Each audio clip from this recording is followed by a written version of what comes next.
here. We are doing this session on developing self-discipline. My name is Sarah Nagel. I'm a virtual tutor.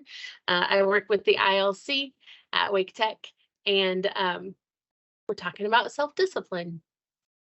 So my first question for you, and I'd love for you to reply in the chat, is if you can, tell me the shades of difference that exist between the idea of self-discipline, self-regulation, and willpower. I'd love to hear from you in the chat. Oh, I see some people have already begun. I am delighted. What do you think the difference is between self-discipline, self-regulation, and willpower? Yep, I think Dacius, I think I said that right. I think you've got it. They all come down to how you're applying it, but they're very similar. I agree with you. There are a lot of similarities. Hannah says self-discipline is something learned and acquired with practice, and willpower is mustering up the ability to do something once or twice. I like that. Nice. Still got some folks typing away. So I agree. These are all very similar topics. Self-discipline, at least according to the writers of the books that I've been reading, self-discipline is the ability to correct and regulate yourself for the sake of improvement, self-control and willpower. So they're all kind of smushed together. Self-regulation is, yeah, exactly, Ethan. Depends on your reaction. It's our efforts to monitor and regulate our own behaviors, our thinking, and our emotions so that we can reach a specific goal or standard. It's the technical term in psychology for what you might feel like in real life is just self-control. And willpower is energetic determination, also known as self-discipline or self-control. So they're often used interchangeably. And so that's the big idea of what we are talking about here today. So college usually assumes that the people who are coming as students are adults and they're completely capable of sufficient willpower to stay on track with all of your assignments and take care of your obligations and be responsible for your own actions with being prompted, like if you just get a little reminder.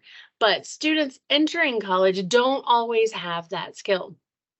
So one of the things that I'd like to do together with you is if you can grab a little scratch paper, or if you want to open up your calculator app on your phone or on your computer, we're going to take a little self-assessment about willpower, just like where you stand right now with your knowledge of your own ability to control your actions.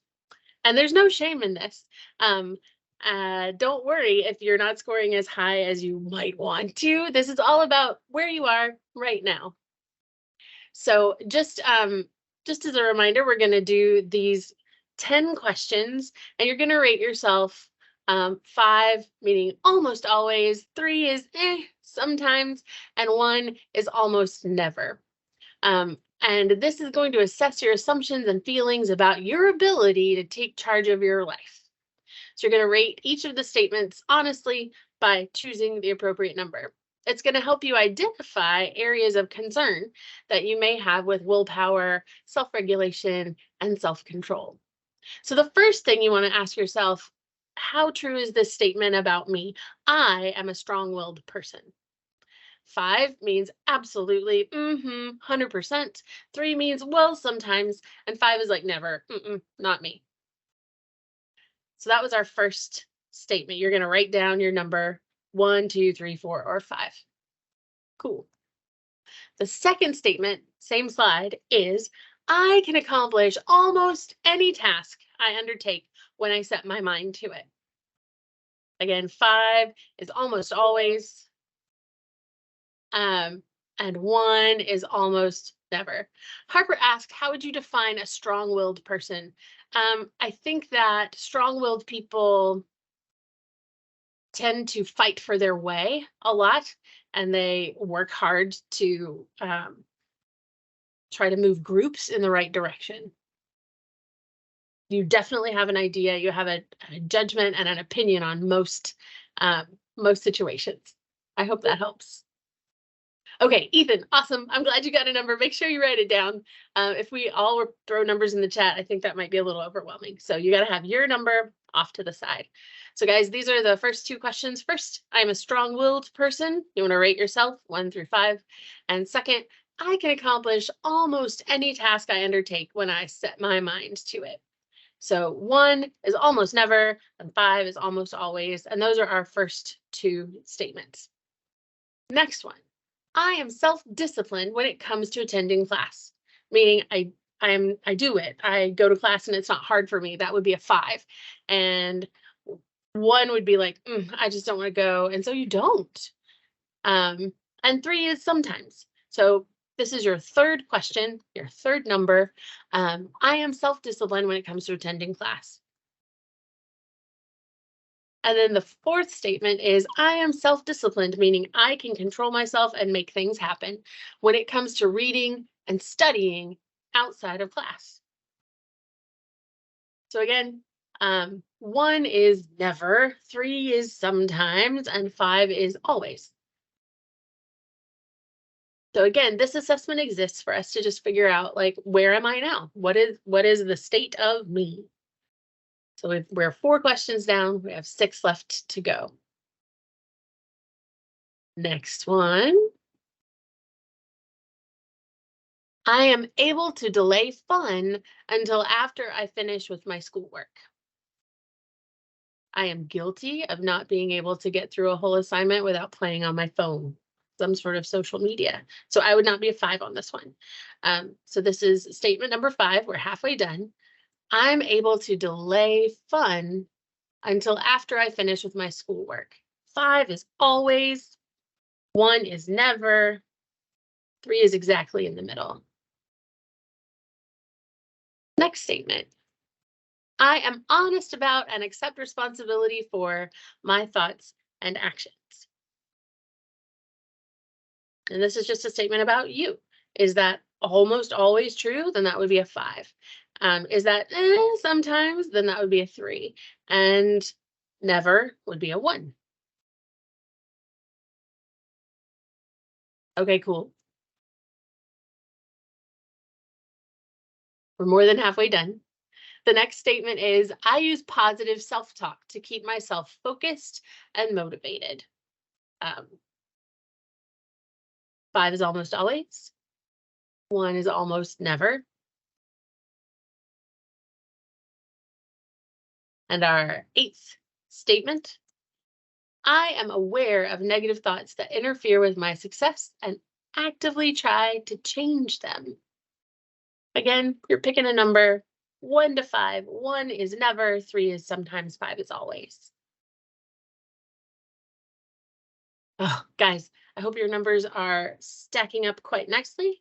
We're going to keep going. This is our last slide of prompts. With effort and hard work, I believe I can develop my abilities and intelligence. How true is that for you? Is it 1, never true, ever, ever? Or sometimes, that would be a 3, or always? That would be a 5. All right, last prompt. There are times when I am so wrapped up in reading or writing or crafting or working on a project that I lose track of time. Is that 1, never, I always know what time it is, or 3, sometimes, or 5, yes. Absolutely, that's almost always.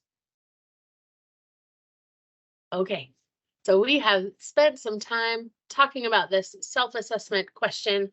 Now take a minute and add them up, whether you use a calculator, that's what tools are for, or not, that's fine. But add up those numbers that you chose, and your total score is going to be somewhere between 10 and 50. Like if you were all 5s down the line, you would be a 50. And if you were all 1s down the line, you'd be a 10. If you feel comfortable sharing, feel free to put your number in the chat, or whether you feel like this was useful to think about, Or if there was one prompt that like, oh, that one really got me. Nice. Very cool.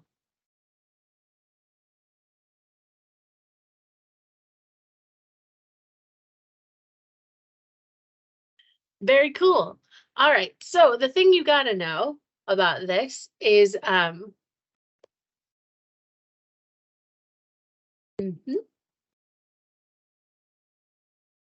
the higher your score, the more likely you feel very confident about your ability to manage your life. Cool. And so the other thing I want to say, if your score happened to be below 30, think about which items made you pause and think, oh, that's a thing. I really need to think about that. And think about talking with a trusted friend or a family member or a teacher or a counselor or an advisor, or think about coming to the ILC. Like my I have several people in my family who struggle with ADHD, and this does not come easy for them. So we can come up with different strategies to help them effectively navigate their days. Um, if you make a if you sometimes people love checking things off a list and other people are completely overwhelmed by a list. um cool. So again, I just want to put a plug in. Please come see us at the ILC or at a virtual session, because we are here to help, and we have been trained on lots of different things to help you, whatever your specific deal is. We really do exist to help you reach your goals, so please come and see us. um Now, this is something that I learned as I was getting ready for this conference. Lots of different academic studies have shown that the single most effective factor that determines academic success is a student's ability to control themselves. Self-control is a vital strength and key to success in life. And in their research, self-control was the only trait that predicted a student's GPA in college. Hmm. A different researcher said that self-discipline predicted academic performance and which students would improve. So even if you weren't like a superstar um, academic in high school, but knowing that you could get better and that you could take steps to improve means that you're going to do better in college, better than your IQ. Self-discipline has a bigger effect on academic performance than intellectual talent. Check that out. And this is not something that we wish were true. It's not a story we tell ourselves. People have done scientific experiments and found this to be true. And I think that's pretty amazing. I know that some people were like the smart kids in school, and they get to college and they have to study for the first time and they don't know what to do and they really struggle. Um, so your mindset makes a huge difference in how you're going to do academically. So let's talk about what we know about willpower. And for me, this also comes down to decision making. Like you have to decide, are you going to brush your teeth? Are you going to have breakfast? Are you going to go to class? Are you going to do the homework?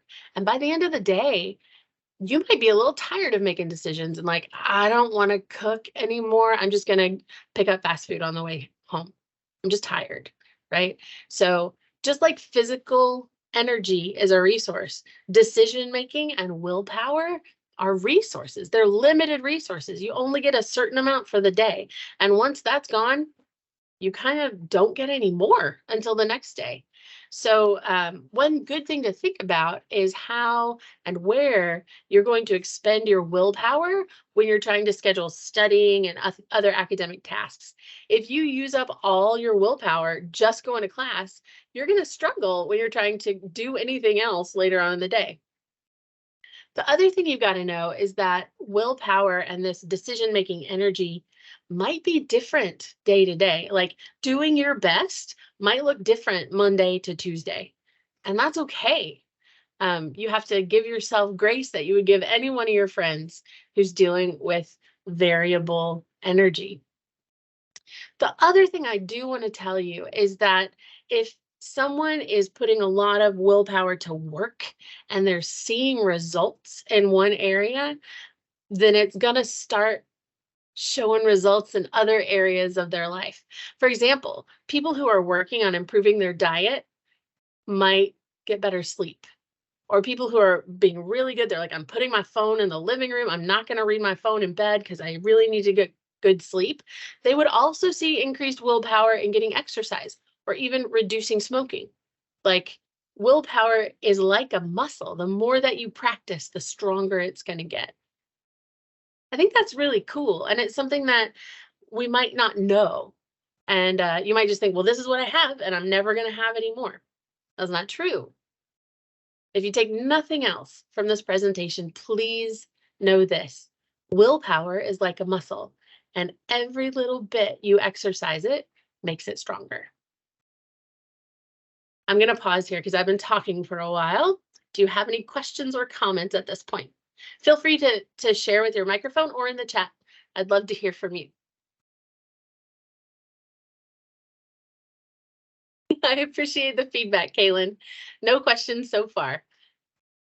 All right, then we will move to the next slide. So one thing that we can often use when we talk about self-discipline is the idea of a habit. A way to reduce the requirement for habits, for willpower and the demand for that limited resource is to develop good habits. Oh, I see a hand. Yes.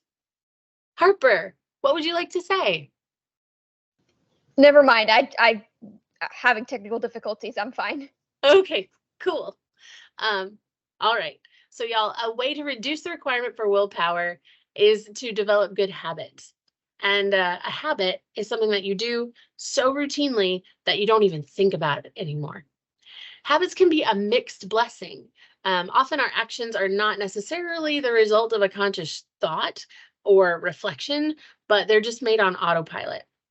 If these are positive habits, this allows us to accomplish a lot of things without having to draw on our reserves of willpower.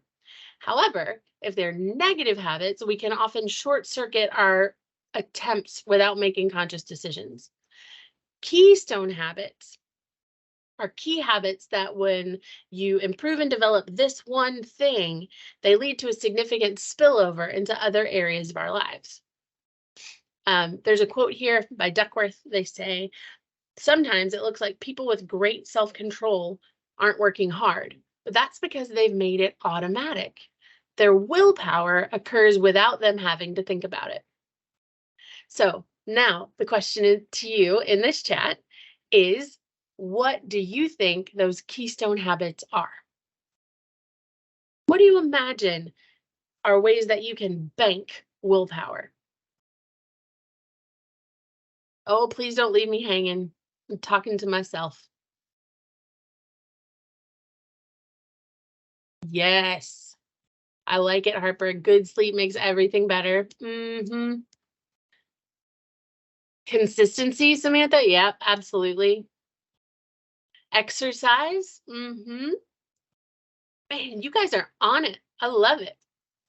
I love it. You're absolutely right. Time management is a big deal for sure. So on this next slide, I've got some keystone habits. You're absolutely right. Sufficient sleep. If you get better sleep, your whole life gets better. And if you get crappy sleep, everything hurts, right? So getting enough sleep is a big deal. Physical exercise is also a big deal. When your body moves, your health improves. Absolutely. And eating good things, right? It doesn't really matter. I don't know. There are so many people who have so many ideas about a good diet, but I think eating food that sustains you and satisfies you is very nice. Oh, good. I'm glad everybody can see the slides. And stress management. And my question to you, do you think studying is a keystone habit, or do you think it's just like a school-specific time of your life kind of one?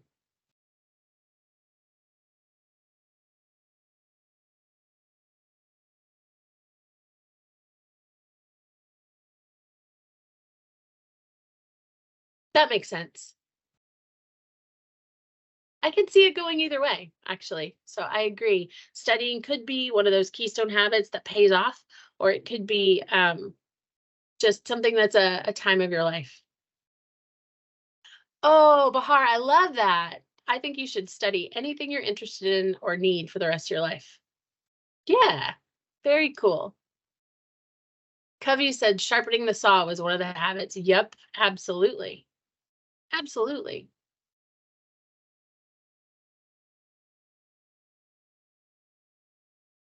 That makes sense. I would say it's a school thing, but we as people should always be learning and taking in information. Very good. Oh, I have anxiety, so stress management is everywhere. Oh, this brings me to an interesting aside. So I don't know if you guys spend much time on TikTok, but I do from time to time. And one of the things that I recently learned is that people with ADHD don't form habits the same way that neurotypical people do. Because like a neurotypical person will just wake up and they have a routine and they do these things all in a row.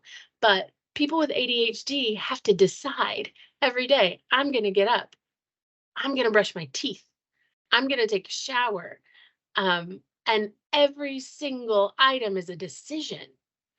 And I can imagine them being exhausted and having just having to use that much willpower every day just to get through the day. So shout out to my friends with ADHD. You are doing the most. And I encourage you to find structures and routines that work for you and give your brain the chemicals that it needs. Like ADHD brains prefer challenges as opposed to demands, and they prefer rewards as opposed to punishments. Like it's very, very interesting. And it's a beautiful thing when you can find what works for you. Yeah, Kaylin, that totally makes sense. Yep, you got it. You got it. Oh, so good. Gamifying life makes habit forming easier. That's cool. I like that idea. I like that idea. For the folks who live with ADHD, is there anything that you found especially helpful?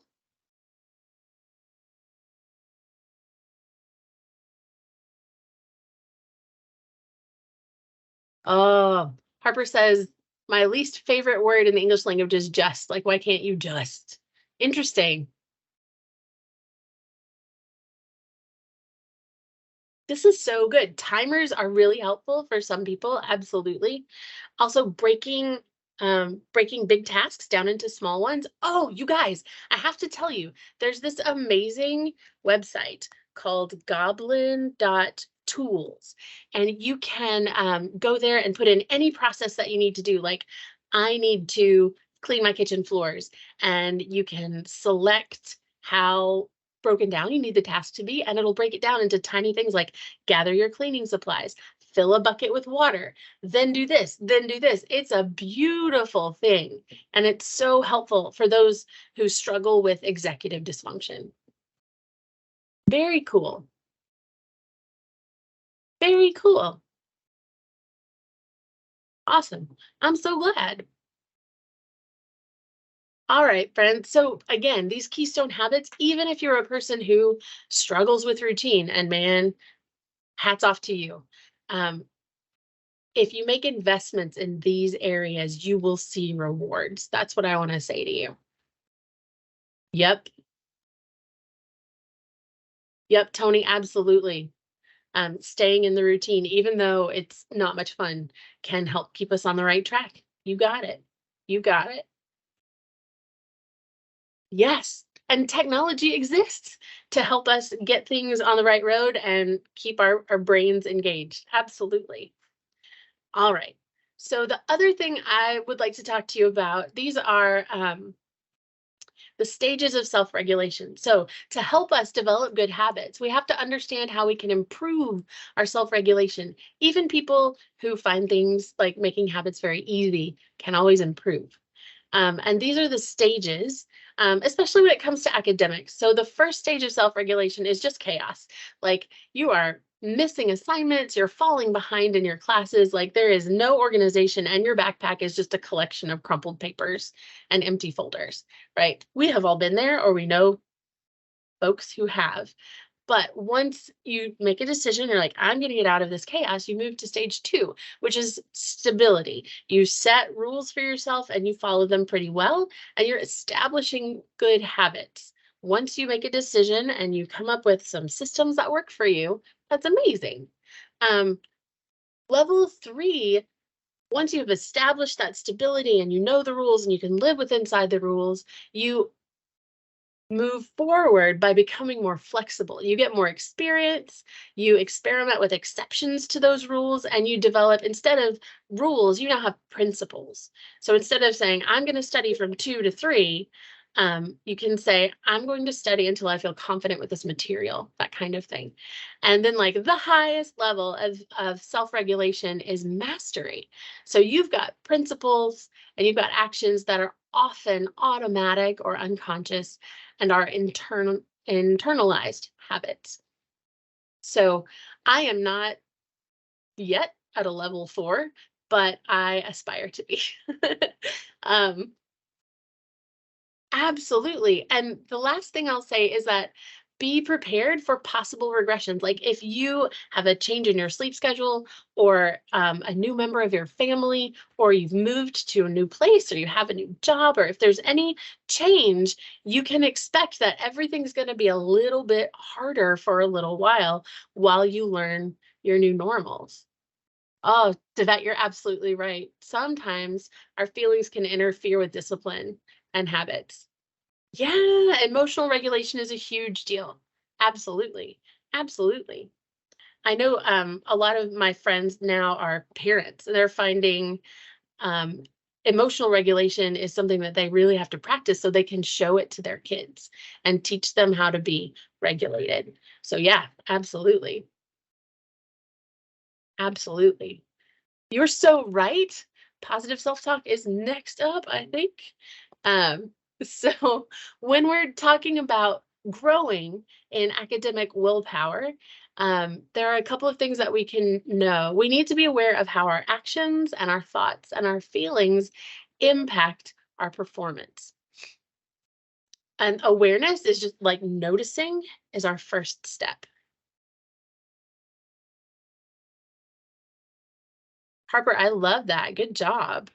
Harper says, I often have to remind myself that progress is not always linear, and a repetition of an old behavior doesn't indicate a setback. It's just a repetition.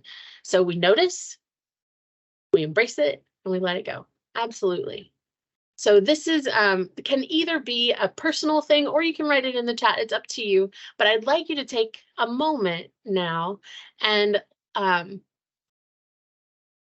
maybe write it down on a sheet of paper, or just think carefully about it. 3 behaviors, 3 thoughts, and 3 feelings that might interfere with your academic success. Now, this is up to you, and again, you can share if you want or not. That's fine. I do want you to authentically engage with this prompt. So when it comes to behaviors, these are things that you do that might interfere with your academic success. Like, I play video games too much, or I spend too much time, open-ended time on social media, or I don't give myself a chance to transition between school and home. Like, what are 3 behaviors, 3 things that you do that might be interfering with your success? So that's behavior. The second, what are 3 thoughts that you have that might be interfering with you? Before a test, I panic and I think I'm going to blank. Or I've never done this before, and so I think I can't. Oh, that could be a self-crippling thought. Or they said I couldn't and they were right. Oh, man. These are 3 things that could really mess with your ability to be successful. And then 3 feelings, right? Math gives me anxiety. That may be true for you. Or Randy, I don't think so. Just trying to get people to notice their own mindsets. It might be more mindfulness than anything else. And three, and yeah. So again, this slide is about listing behaviors, thoughts, and feelings that might interfere with your academic success.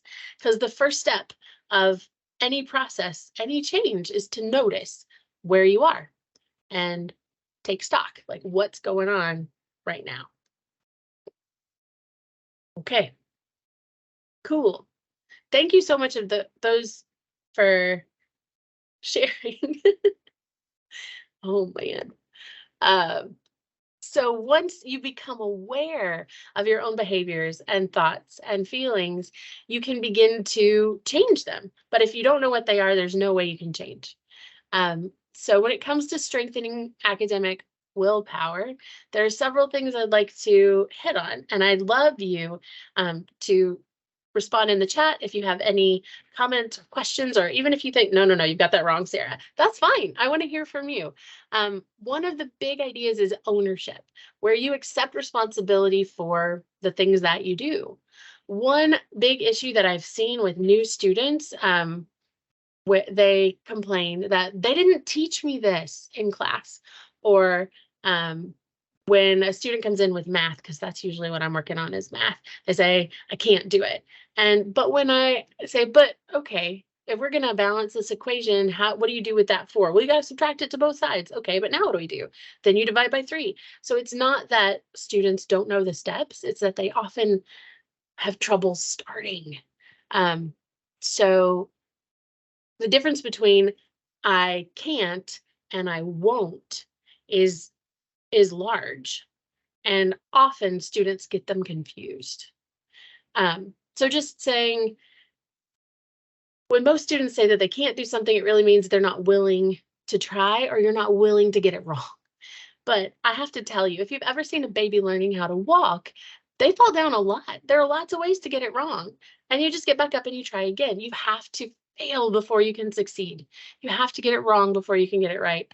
And no amount of hesitation or anxiety or worry is going to keep you from getting it wrong. So just go ahead, get it wrong. Then we can work on getting it right. So that's ownership. The second thing that I want to talk about is self-esteem. Like when you know yourself deep down to your toes, and you know the good parts of you and you know the bad parts of you, then nothing can shake you, right?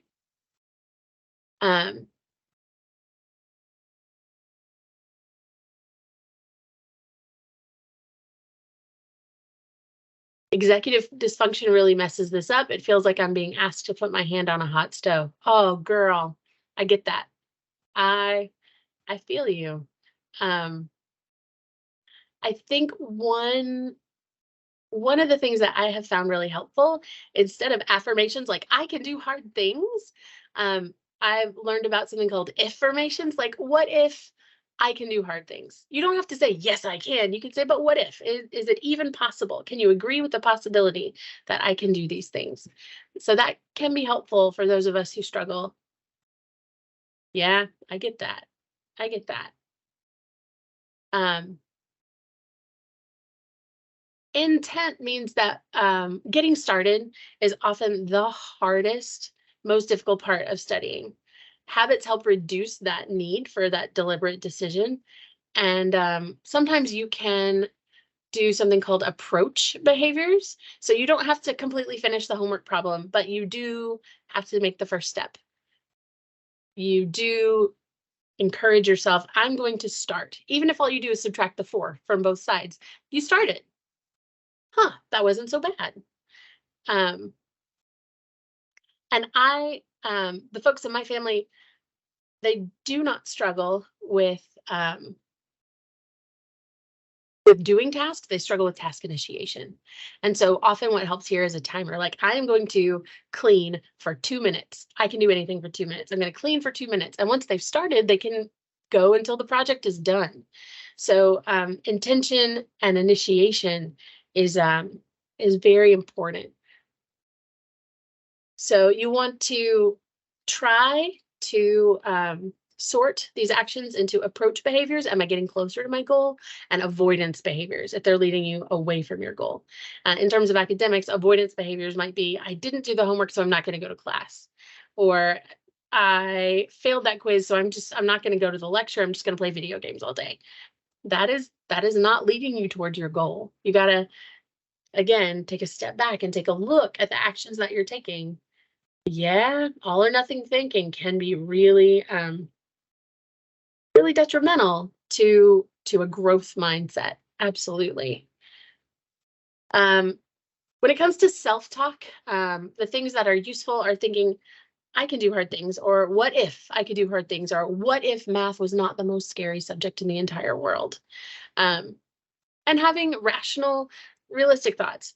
Maybe I won't make an A on this quiz. Maybe I'll make a B. Maybe I'll make a C, but those are not failing. And if you have a friend who is so stressed out about this class that they cannot work on it, maybe don't spend so much time with them. Make sure that the influences that are speaking into you are positive. Absolutely. Cool. And the last step is mindset. You may have been exposed to this idea before, but there's this idea of a growth mindset, meaning I can grow and change and improve, and a fixed mindset, which says I am as smart as I will ever be, and nothing is ever going to change. And I just want to encourage you towards a growth mindset.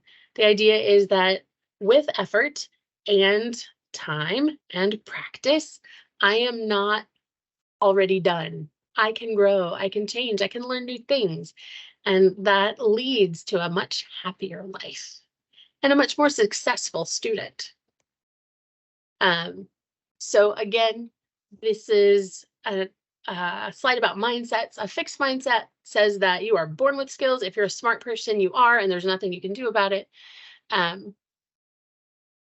You cannot learn and grow, and that your performance outcome of not looking bad. So you won't even try to play a new instrument or learn a new skill because you'll be bad at it to begin with.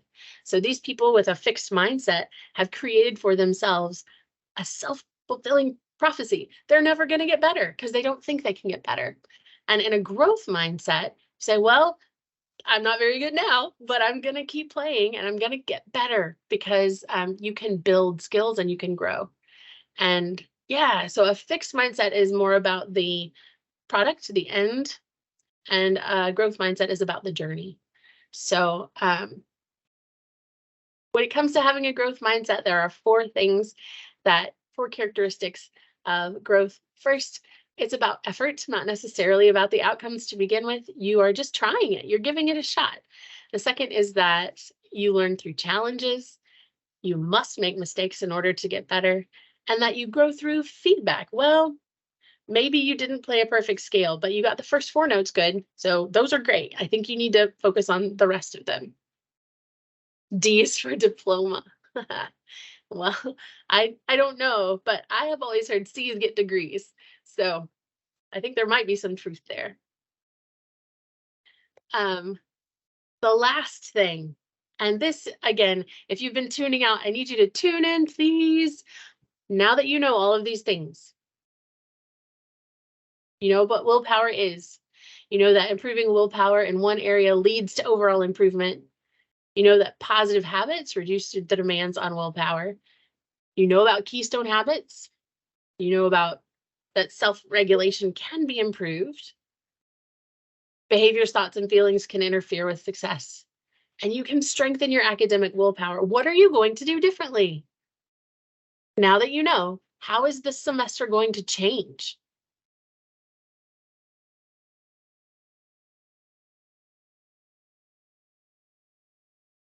Devette, that's beautiful. She says, I compare it to working out. When your muscles are hurting, your muscles are growing in strength. Just like when it comes to learning, when it becomes uncomfortable, you're training yourself to be more tolerant to learning and discipline. That's great. Beautiful thing. So what are you going to do differently this semester? That's what I want to know.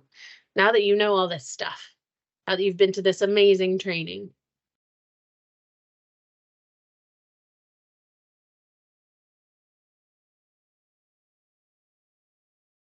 Oh, I like that. I'll have more grace with myself.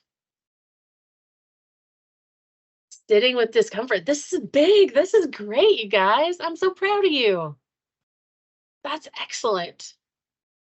Excellent. Now, if applying self-discipline in your academics feels a little challenging, that's totally fine. I want to leave you with this challenge. This is Thomas Frank from College Info Geek, and this video is old, but he challenged his viewers to take cold showers every day for 30 days, because by exercising that self-discipline and sitting with discomfort, it allowed them to make other changes in their life. I have not done this, but I think it might be a good way to kickstart your self-discipline.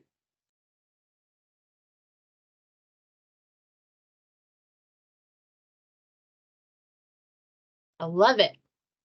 Man, you guys are so smart. You're saying all the right things. This is excellent.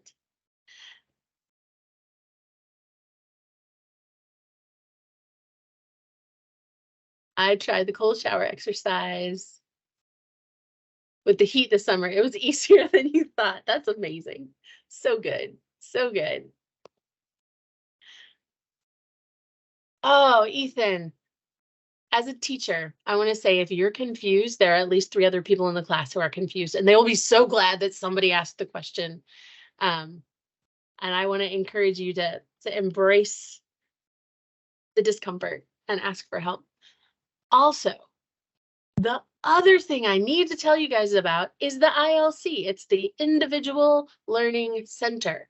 So you can go to ilc.waketech.edu and schedule an appointment for an in-person meeting, one-on-one person with a tutor, or or online. I do actually all of my tutoring sessions are virtual, and we exist to help you make progress, and it's free. You could sign up for a session every day if you wanted to. Like if you're really, really nervous about a class, just sign up and we'll help you. Again, the limit is 1 hour per class, or 1 appointment per class per day. But we have writing people, we have math people, we have science people, and we exist to help you guys. At one point, I heard that about 1 in 7 students at Wake Tech uses the ILC. Everyone who comes says, I wish I'd known about this sooner. So I just want to encourage you guys, please keep coming to the ILC. I have a question. Yes. What is your question? What course do you tutor? I tutor all the math courses and physics and chemistry. Okay, perfect. All right. I have a question as well. Do Yes. you tutor just for like a specific class or core subject, or do you also do tutoring on stuff like this, like study skills? That's a great question. We do have some workshops on study skills, and I have done them in the past, but I personally don't do that. I tend to do just math, just courses, but there are people who specialize in workshops like this, like finding your learning style and knowing what might work for you. And I think there's a new one on math anxiety that I'm going to be doing this term. Thank you. Anybody else? Questions or concerns? I actually have one, so where can I find the tutoring sessions? Good. So if you go to ilc.waketech.edu, that'll take you to the website for the ILC. So individual learning centers exist on every campus. And so you can go to the one on the campus where you take courses, or you can do virtual sessions. Oh, and Ashley Ugeta in the chat is actually one of the leaders of the ILC on North Campus, and she can help you out with study skills and all kinds of stuff. Great. Did that work for you?